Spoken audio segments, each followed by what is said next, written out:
Good morning. How's everybody? So we got the big red day. It was a big one. Oh, the markets are up a bit, and they're right where the sellers are going to show up. Let's see. So far, looking at the size of the green bar against the red bar for the bulls, but it is. And you can see the hourly chart now has formed a topping tail right at minor resistance, and the momentum slowed down. And how do I know that? Because I love to show you guys why you don't need indicators. There's a move off the low, a reversal bar, didn't go anywhere. Move off the low, great momentum, reversal bar. Move up, topping tail, right at the location where it's supposed to happen. And the distance between here is narrowing. So if you use indicators, right down here, you're going to have a bearish divergence. And if your indicator doesn't match that with a bearish divergence, just change the settings until you find it and then remove it from the chart. Okay, so we want to see if it breaks below here. Topping tail does not change the trend. Right now, the trend is down, right, after this nasty break. The retracement here, we continue to have, matter of fact, a lot of different conflicting pieces of information. The trend here is sideways. Here, it broke down, right? Nasty break. And now the level of retracement between this high and this low is 100%. That's bullish. Well, short term, bullish to neutral. Now, one big red bar, that doesn't change the trend. It's a big one, and it suggests it's going to go down, but it didn't gap down today.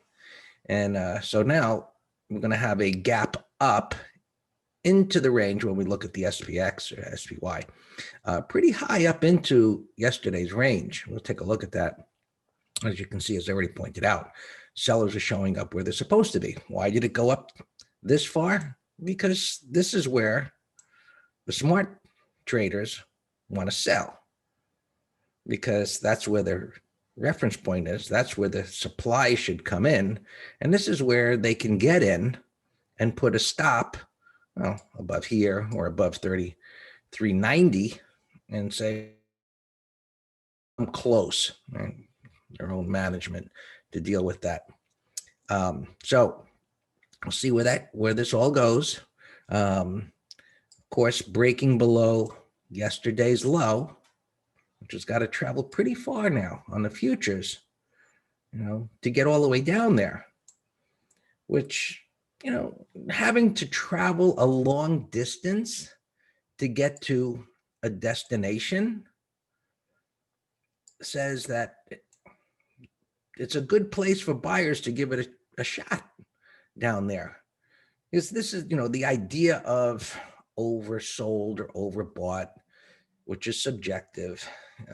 What we're really interested in is it extended, right? In other words, how far and how fast did it travel to get to the reference point, the destination? Now, if it goes down there like this and builds some resistance and goes like this and builds some resistance and like this, it's not the same thing as doing this, because this as a short-term scalper trade is a good trade. Over here, it's built up resistance, and so on. Sometimes you just need a little bit more sideways action, but if that sideways action doesn't go up, well, then it's likely to go down. Step by step, systematic process, that's what we do, right? And we look at price patterns, and different price patterns produce different expectations and trading strategies. So let's continue here before I talk to you all morning. And all right, so we're at where sellers are going to show up. Let's see what they can do. We've got the weekly chart, which still looks okay. We'll see where this is at the end of the week. If this is a red bar closing down here, that opens up the possibility of what I've been talking about as a possibility for a little while now, as a measured move down. And that kind of fits in with the October, nasty market scenario, but we'll see. We're not there yet. let's see what happens here. So let's just do SPX here, which I think up above yesterday's high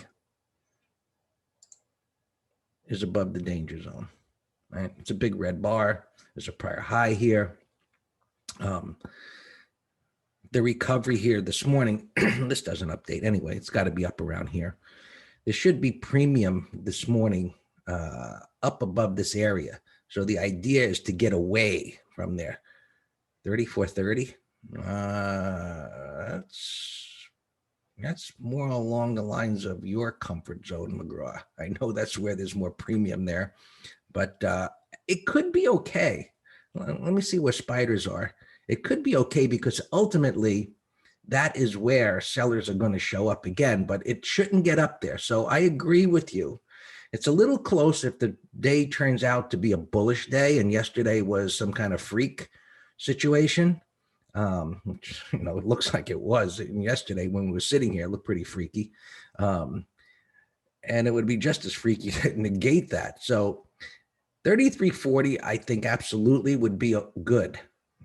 Yes, absolutely, because it's got to travel. The same idea where it's got to travel all the way back down. Well, it's got to travel all the way back up. It's going to get tired by the time it gets there. And so selling up there gives us a cushion, and it allows us potentially the time to reevaluate what's happening without getting nervous about the trade. This is a beast, SPX with the premium. So I think 34.30 is a comfort zone we can live with here, especially since it's starting up, and then we can watch to see if we get that failure pattern to follow through, that initial failure pattern, that topping tail. It hasn't followed through yet. It's got to break below that hourly bar's low. So, probably not going to do it. It typically doesn't do it until the open. What's more likely to happen, just keep this in mind if you're watching this or at the open, which I know you will be.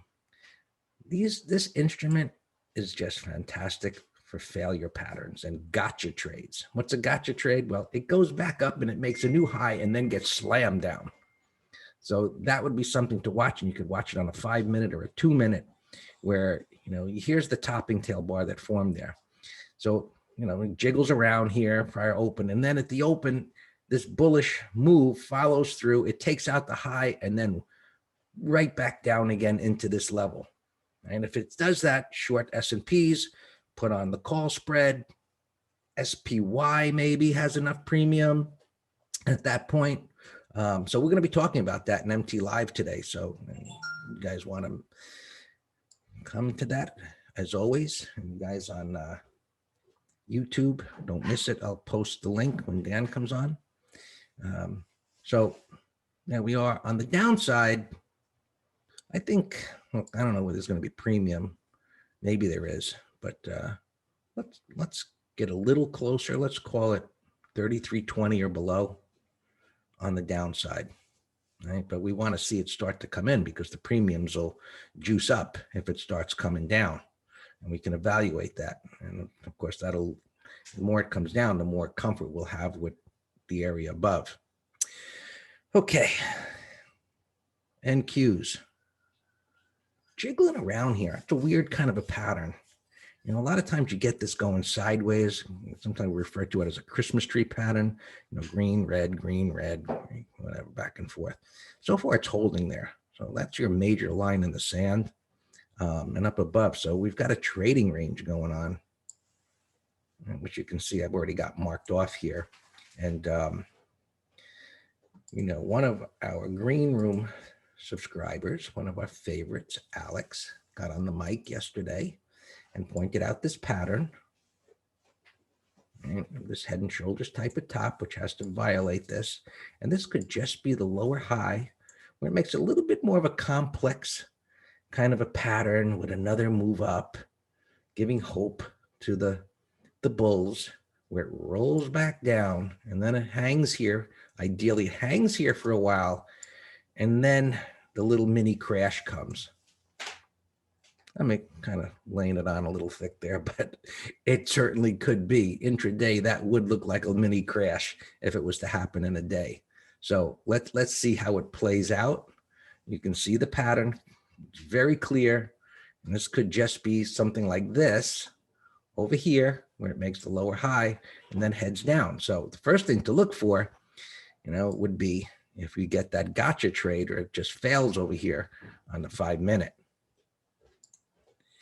All right, let's continue. Or is that a negation? It's not negated yet, Debbie. To get negated, it's going to have to come all the way up here. Got to come all the way up here, right? So trend line aficionados that do this kind of malarkey, right, and think that your magic lines are, what's stopping things. It's always what's to the left, always to the left. So if this can retrace up here, now that, because it got above the horizontal resistance, begins to negate that. So we shall see how this plays out. All right, let's continue with YM, which is up almost 200 points here. Big deal. All right. It's trading within the range. We can see over here. Let's take a look. There's our topping tail, and that's actually beginning to trade under the low. Never put a stop above the high like that. Not in this market environment. We used to get away with that in the mid to later 90s. I don't know about the later ones, the mid 90s. We got away with that almost every day. Algos have kind of put a kink in that strategy. So but the same inside kind of a pattern, relatively deep retracement there because the void allowed it to go up like that. And it's coming up to where sellers are going to want to give it a shot. Now, this was the amazing move yesterday, and off of the low here because it was the laggard.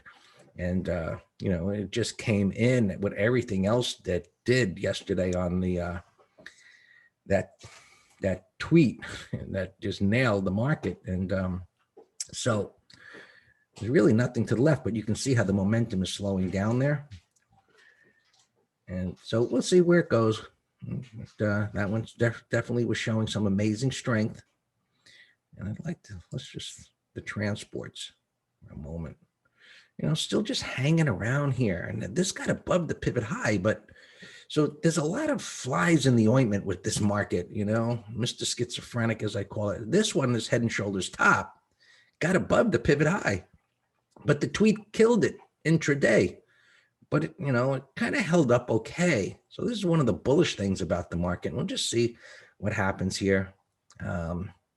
Hey, in the end, maybe the markets, when I say markets, investors, traders, hedge fund managers, whatever, like the fact that Trump said, hey, I'm not negotiating with you. This is BS. You just want to, spend and waste more money. So maybe the market sees that as a good thing, and that's why it's up here today. You can only speculate on that. Bonds are down, of course. Markets are up. They're breaking down. We've been looking for it to come down here for weeks. It's on its way. Oil. Wild. Wild. All right. Up, down, up, down. You got to have a stomach for that. Gold. Maybe, Trump's comment puts a little kink in the bullish gold scenario. More money being spent and wasted. And we know politicians love to waste money, right? Put some in their pockets. Puts a kink in the inflation scenario. Trump said to make the deal. There is news that Trump said to make the deal. I read it. Make what deal? Make his deal, probably, Cliff, not their deal. Okay. All right, silver. Right, just jiggling around too. Really nothing to do there. Made a nice little move off the low, double top. Well, the airlines need something. You see, there was news on one of the cruise lines saying that they were holding off any cruises for a while. That might put some hurting on them. And so we shall see. All righty, I'm done, Dan. All yours. All right, good morning. Yeah, do you remember yesterday, just a few takeaways when we were in the heat of the battle? Just a couple miscellaneous points and no order. I said, look, let's not panic. Let's focus on opens first. Any any longs would be scalps only. I wanted to let the dust settle to see what was going to happen today. The bigger trends were not violated. They were just nasty retracements. And so all our opens actually, I went through and trimmed a bunch of inventory, but every single one at profits. So all of our remaining opens, which is still a lot, are all up today because we have 100% bullish positions, with the exception of Zoom, which is a neutral one.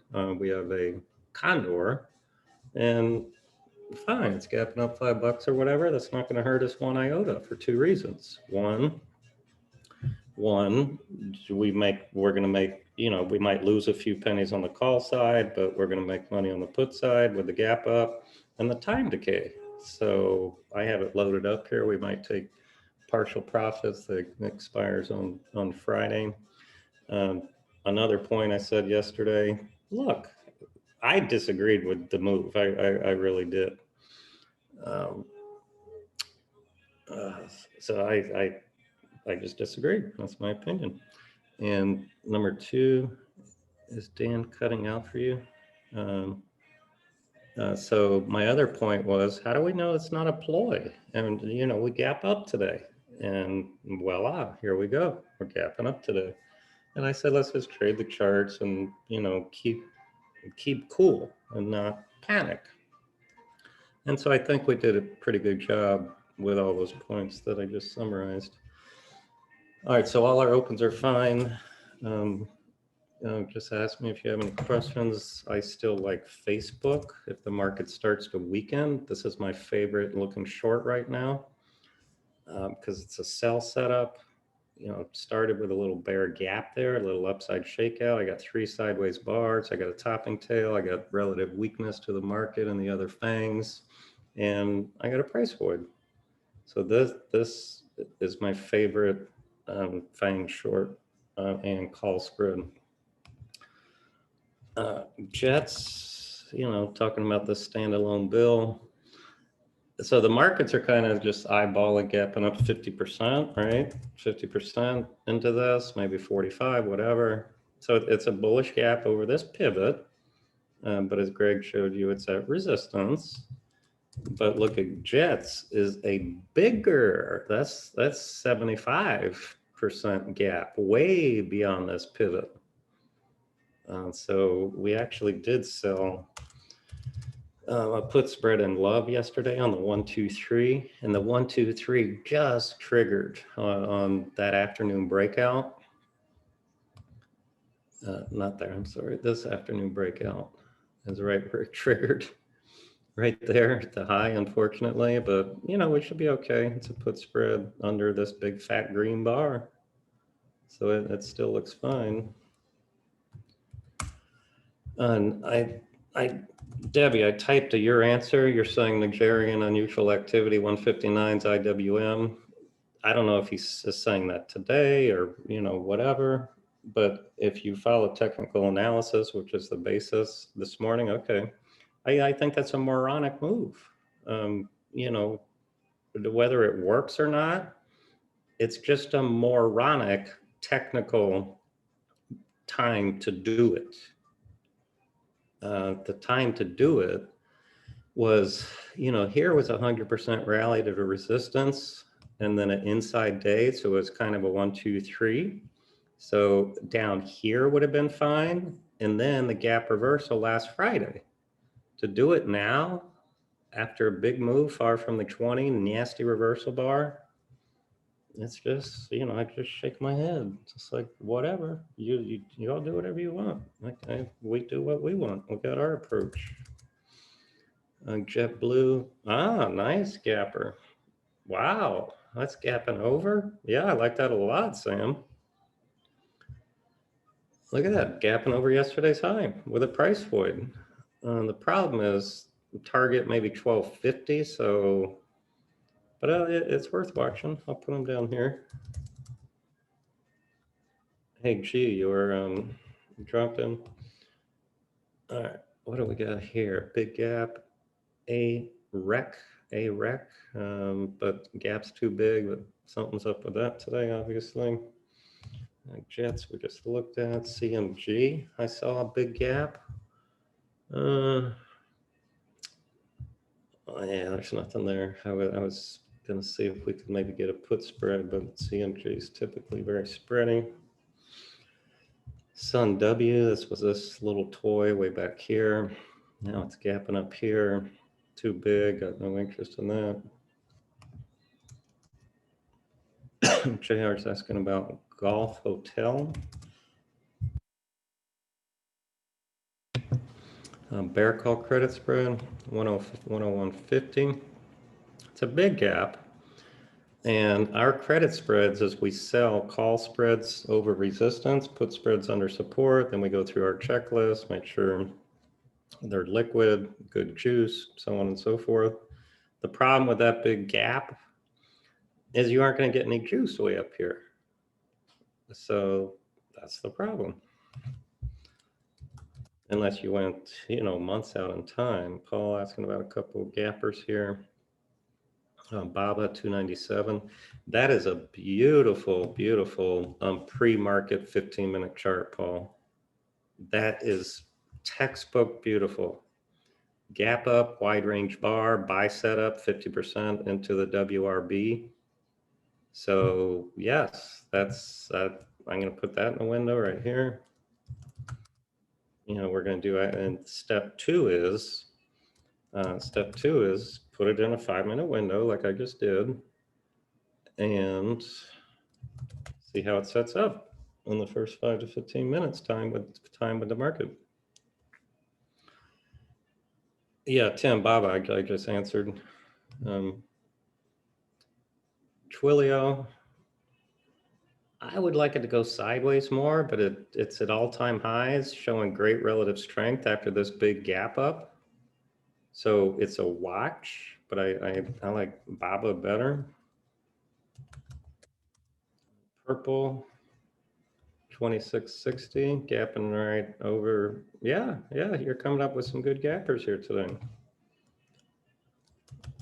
Purple I like, yeah. Purple, Baba. Jet blue, yeah, we got it. Well, when we get big gaps like this, my first inclination is it's going to be hard because they're excessive. But these three that we're talking about right now, 3 or 4, are very nice.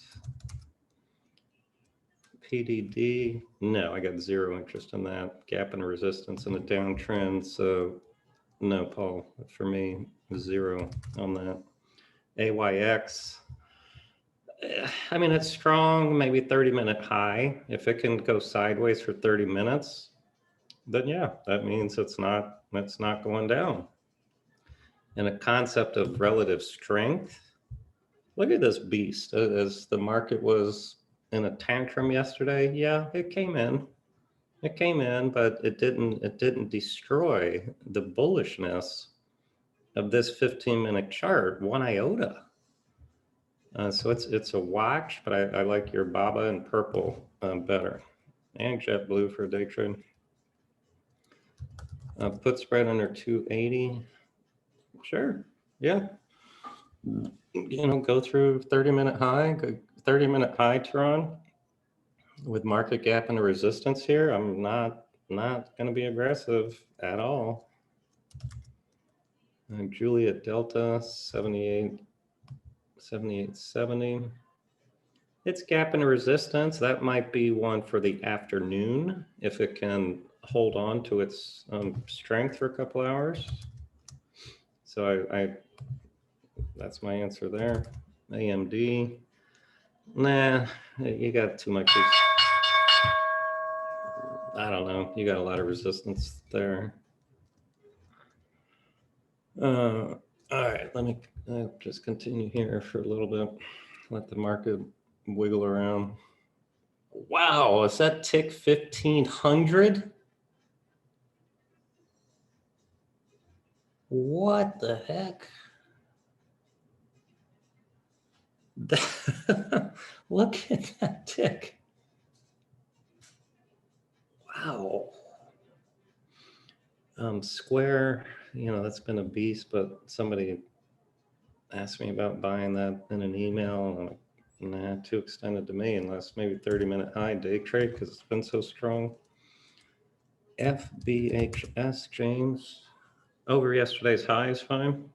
I wouldn't touch it beforehand because it came in hard. But James, yesterday's high, sure. Ron, the tick just measures number of stocks printing on an uptick versus downtick. So it's just we read it as a market internal, a function of buying or selling pressure, and we use it as really a short-term intraday exhaustion. But when you have an opening tick that big, it's strength.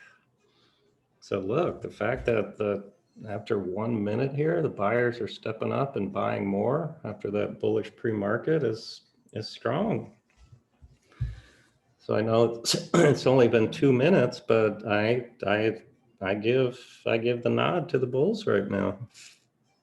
Wow.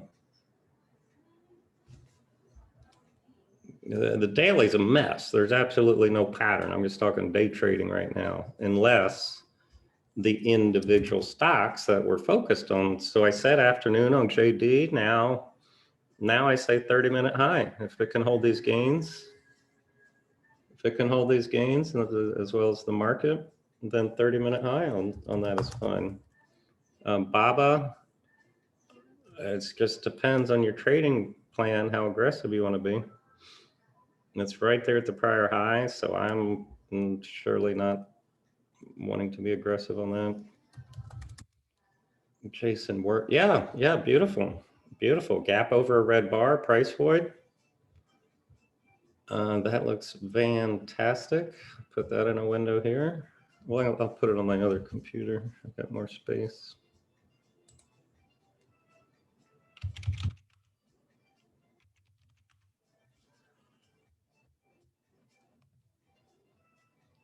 TG, gap down, garbage. HVT, garbage. That was Haverty, HVT right here. I didn't know Haverty's was public.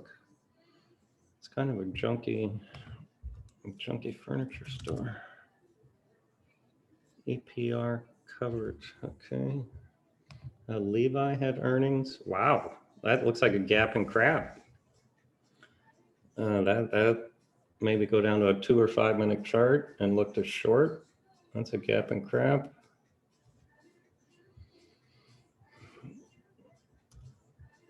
Dunking had a secondary offering of $52, causing that gap down. We were actually looking at that as a call spread yesterday.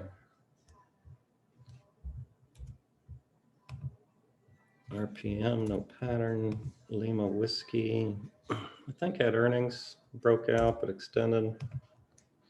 Ray, I just saw going by the ticker, no pattern.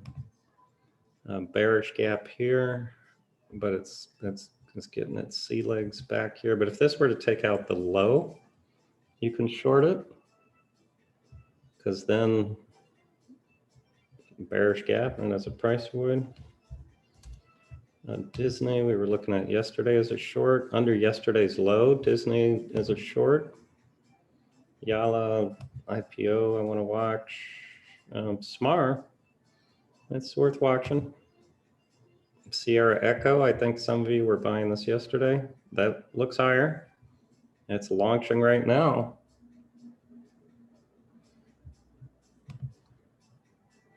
ABS, yeah, the breakout was yesterday. XPEV, recent IPO, it's having trouble. Here, this LI, I want to watch over these tails. And Debbie, this is your avatar. I've been watching with you for 3 days. That still looks great, Debbie, your avatar. It's just, I don't know. Just, scalps are fine. I mean, this is more of a swing pattern for me if it can hold the gains into the close. Vita, yeah, we were watching that yesterday. You know, it's up 4 bars at resistance. I don't know. Neo is still posted. Neo over now over yesterday's high looks good. AMWL too extended for me, but yeah, recent IPO. All right, this JetBlue gapper. I don't like the downside tail myself. Love, we got a put spread. Actually, JetBlue is dwarfing the gap in LUV. Dwarfing it. Went over all these highs. UAL, AAL, Dow, Gall. Okay. They're still garbage. And you know, you're still messing around with airlines. You're, you know, taking a gamble on whatever Congress is going to do. Deere is still on my long list. Wide range bar going sideways. That's one of the strongest things out there. That looks really good. Put that in a window. Pelotar recent IPO really took off